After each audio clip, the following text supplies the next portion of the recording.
Tu travailles dur, tu fais attention à ton argent et pourtant rien ne change. Toujours à découvert, toujours stressé, toujours cette impression d'être coincé. Et si tu n'étais pas pauvre à cause de ton travail ou ton salaire, mais à cause d'un héritage invisible que tu portes sans le savoir, accroche-toi. Ce que tu vas découvrir dans cette vidéo pourrait transformer ta relation avec l'argent à jamais.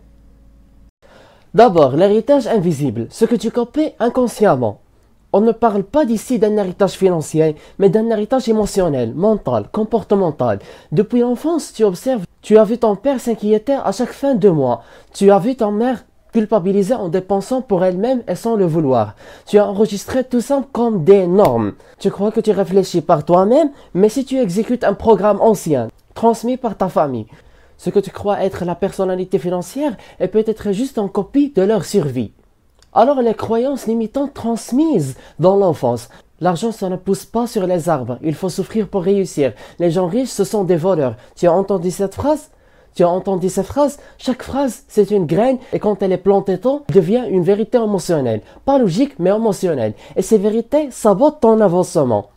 Même quand tu gagnes plus, tu dépenses mal. Même quand tu veux économiser, tu culpabilises. Pourquoi? Parce que tu as été programmé à rejeter la richesse.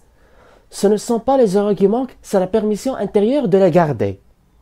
Le plafond financier que tu n'arrives pas à casser. As-tu remarqué? Tu ne dépenses jamais un certain seuil d'épargne. Quand tu gagnes plus, tu dépenses plus.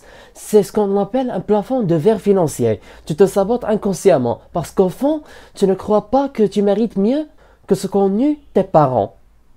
Tu ne veux pas les trahir. Tu restes loyal à leur souffrance, sans t'en rendre compte. Parfois, aimer ses parents, c'est oser vivre une autre réalité qu'eux.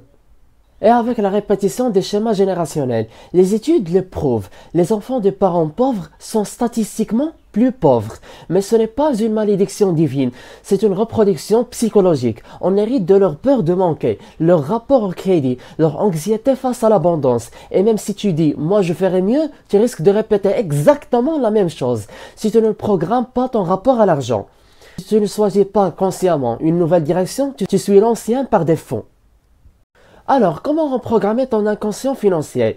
Il y a de l'espoir. Tu n'es pas condamné à reproduire la pauvreté. Voici comment changer de cap. Premièrement, prends conscience de tes croyances héritées. Écris toutes les phrases sur l'argent que tu as entendues dans ton enfance. Deuxièmement, pardonne à tes parents. Ils ont fait de leur mieux. Leur survie n'est pas une honte, mais tu n'as pas à rester dans le même schéma. Troisièmement, programme ton esprit. Lis, écoute, forme-toi sur l'intelligence financière islamique. Rappelle-toi, Allah est Ar-Razzaq, pas ton patron. Quatrièmement, crée ta propre norme. Tu peux être pieux et prospère. Tu peux être généreux et organisé. Tu peux honorer tes parents et sortir du cycle. Ton avenir n'est pas dicté par ton passé, sauf si tu choisis de l'ignorer.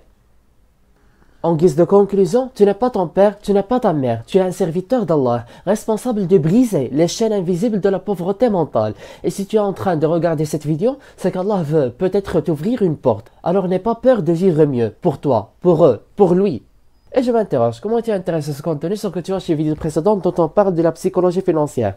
Watchley, c'est un héritage cognitif à l'humanité. À très vite.